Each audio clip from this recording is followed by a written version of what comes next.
प्रिय दोस्तों, स्वागत है आपका इस चैनल पर। ये एक डरावनी सच्ची कहानी जो आपके होश उड़ा देगी।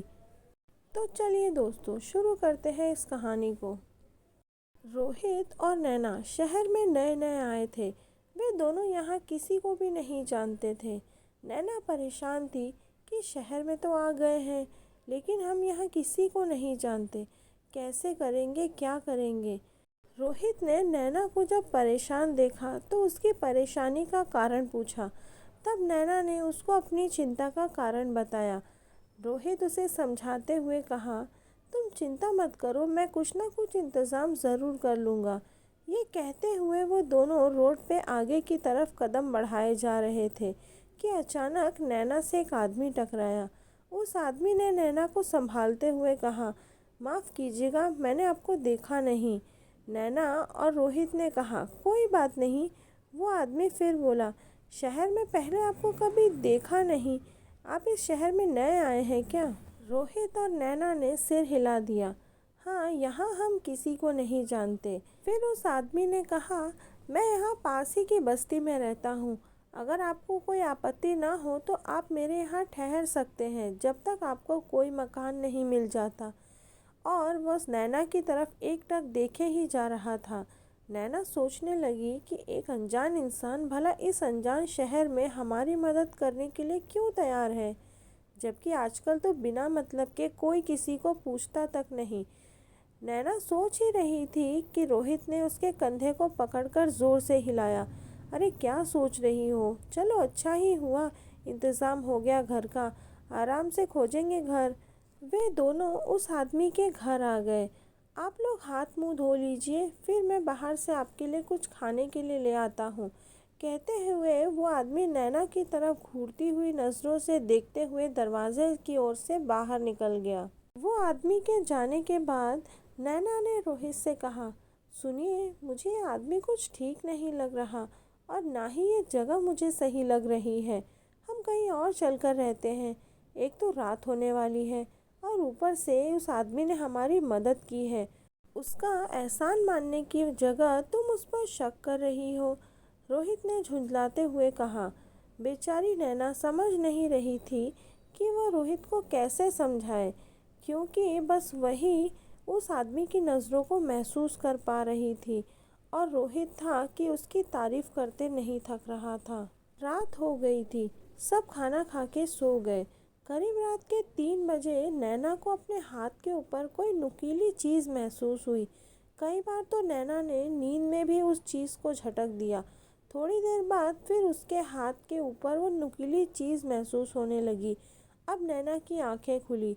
उसने इधर उधर देखा तो रात के सन्नाटे के अलावा वहाँ कोई नहीं था। जैसे ही वो अपने बिस्तर पर लेटने के लिए मुड़ी, उसके सामने एक विकराल शरीर वाला कोई था, जो इंसान तो बिल्कुल नहीं था। शरीर मानो जैसे सड़ा गला मांस, जिसकी दहकती हुई लाल आंखें नैना के एकदम सामने थी और उसे घूरे जा रही थी। यह देखकर नैना डर से थर थर काँपते हुए चिल्लाई। उसकी चीख सुन रोहित की नींद खुल गई। मैंने तुमसे कहा था ना, हम कहीं और चलते हैं, मुझे यहाँ ठीक नहीं लग रहा, लेकिन तुम नहीं माने। कहते हुए नैना ज़ोर ज़ोर से रोने लगी। क्या हुआ, लगता है कोई बुरा सपना देखा क्या? उस आदमी ने नैना से पूछा। नैना डर के मारे कुछ बोल नहीं पा रही थी।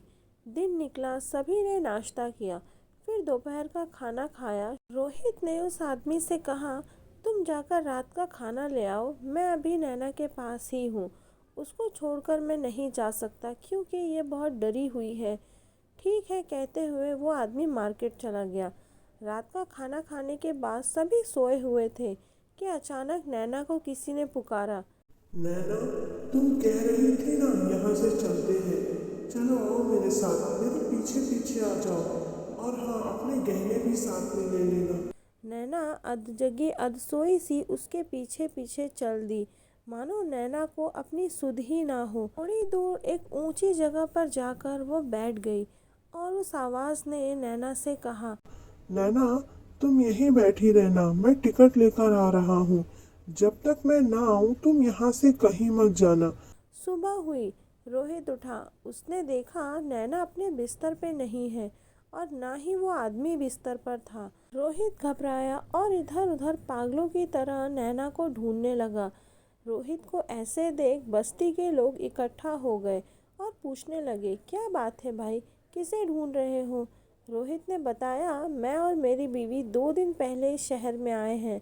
हम यहाँ किसी को नहीं जानते, बस यहाँ रहने वाले उस आदमी ने कहा कि आप हमारे घर में रह सकते हैं और हम वहीं उस घर में रुके हुए थे। रोहित ने जहाँ उस आदमी के घर की तरफ इशारा किया और अपना हाथ उठाया, गांव के सब लोग बोलने लगे, बेटा तुम जिस घर पर इशारा कर रहे हो उधर तो कब्रिस्तान के अलावा कुछ नहीं है और तुम कह रहे हो कि वहाँ किसी का घर है, ये कैसे मुमकिन है? रोहित ने उस घर की तरफ पलट कर देखा तो सच में वहाँ कोई घर नहीं था। जहाँ वो कुछ देर पहले सोया हुआ था वहाँ एक कब्रिस्तान था। यह देखकर रोहित के पैरों तले से ज़मीन निकल गई। वो बस्ती वालों को सारी बातें बताने लगा कि कैसे वो अपनी पत्नी के साथ इस बस्ती में आया और कैसे उस आदमी से मिला, सब कुछ बताया। वहाँ के लोगों ने कहा, ठीक है, हम आपकी पत्नी को ढूंढने में आपकी मदद करेंगे। फिर सभी लोग यहाँ वहाँ नैना को ढूंढने लगे। फिर किसी ने कहा, क्या घर की छतों पर भी देखा? फिर सभी अपने अपने घरों की छतों पर चढ़ गए। एक युवक ने अपनी छत से आवाज़ लगाई, एक औरत सामने वाले की छत पर बैठी है। जैसे तैसे करके सीढ़ी लगाकर लोग छत पर चढ़े। साथ में रोहित भी चढ़ गया।